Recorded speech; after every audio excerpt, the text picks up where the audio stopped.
দেখি আপনার ইসলামিক জ্ঞান কতটা। চারটির মধ্যে কয়টি সঠিক উত্তর দিতে পারেন কমেন্টে জানাতে ভুলবেন না। প্রশ্ন ১। কোরআন শরীফে মোট কয়টি সূরা আছে? ১১০টি, ১১৪টি, ১২০টি। সঠিক উত্তর বি ১১৪টি। প্রশ্ন ২। হজরত মুহাম্মদ সাল্লাল্লাহু আলাইহি ওয়াসাল্লামের মিরাজের ঘটনায় কোন মসজিদ থেকে যাত্রা শুরু হয়েছিল? মসজিদে নাবাবী, মসজিদুল হারাম, মসজিদুল আকসা। সঠিক উত্তর মসজিদুল হারাম। প্রশ্ন ৩। পবিত্র কোরআনের প্রথম অবতীর্ণ আয়াত কোন সূরার?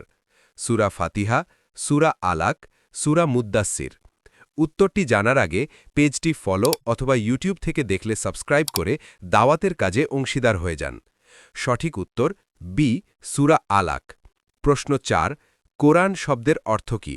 গ্রন্থ, পঠিত বা পাঠ করা, উপদেশ। সঠিক উত্তর জানার আগে ভিডিওটা শেয়ার করে মানুষের কাছে পৌঁছে দেন। আপনার একটা শেয়ারের মাধ্যমে অন্য একজন ইসলামিক জ্ঞান সম্পর্কে জানতে পারবে। সঠিক উত্তর বি পঠিত বা পাঠ করা।